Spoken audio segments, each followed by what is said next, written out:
할렐루야. 한 주간을 맞이하는 월요일 아침에 우리 사랑하는 모든 성도들에게 가없는 하나님의 사랑이 있기를 축복합니다.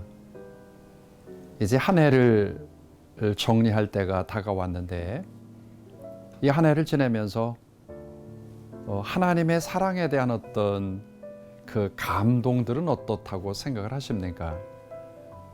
어떤 분 그러시더라고요. 목사님, 그 1년 동안 코로나 바이러스 때문에 한 일이 없어서 그저 하나님 앞에 얼마나 면목이 없는지 모릅니다. 그러면서 말꼬리를 흐리시는 분들이 더러 있으시더라고요. 분명하게 하나님은 우리에 대한 그분의 사랑은 우리의 일한 것에 대한 결과에 의해서 사랑이 짙어지고 사랑이 두터워지고 그러지는 않는 것 같아요. 자식에 대한 부모의 사랑은 그저 처음과 나중이 같은 것처럼 하나님의 사랑도 그러지 않을까 싶어요. 아니, 우리가 신앙으로 고백하지만 또 삶 가운데 분명하게 선언하지만 하나님의 사랑은 변함이 없습니다. 우리가 가끔 물건을 사서 제일 먼저 확인하는 게 유통기한이죠. 그래서 이 물건을 얼마나 쓸 수 있을까, 또 얼마나 오랫동안 저장해 둘까라고 하는 그런 부분으로 유통기한을 확인을 하게 됩니다. 그런데 어느 때는 그저 오랫동안 간직하고 싶어서 넣어두었다가 꺼내보면 유통기한이 지난 그런 물건이 되어서 아주 가치 없이 버려지게 되는 그런 경우도 가끔은 있습니다.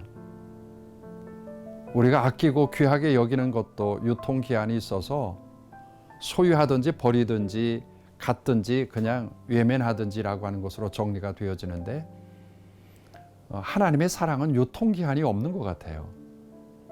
그저 오랫동안 간직해도, 그리고 끊임없이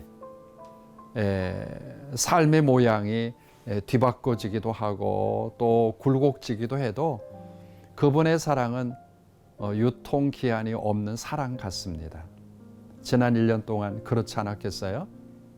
그래서 생각해 보면 그 사랑 받고 있는 저와 여러분인데 오늘 하루도 이런 사랑 속에 들어있는 한 주간의 첫날이기에 아마 분명히 이런 사랑을 받고 있는 자들이라면 그저 어떤 모양이든지 행복할 것 같아요. 그래서 바울이 고린도전서 13장 13절에 그런 말씀을 하시지 않았습니까? 사랑과 소망과 믿음에 대한 이야기예요. 그런데 그런 여러 가지 것들 가운데 사랑이 최고다라고 하는 그런 표현은 아마 하나님의 사랑을 덧입고 살다 보니 그 사랑 진하구나라고 하는 그런 표현 같아요. 오늘 한 해를 마무리해가는 그런 절기입니다. 저와 여러분 이런 사랑 받았는데 우리도 유통기한에 대한 그런 사랑의 한계만 짓지 말고 유통기한을 뛰어넘는 그런 사랑을 나눠주고 베풀어 보는 그런 한 해에 마무리하는 절기가 되기를 바랍니다. 하나님의 사랑은 지금도 저와 여러분에게 유효합니다. 오늘 이 사랑 받고 하루 멋지게 살아봅시다.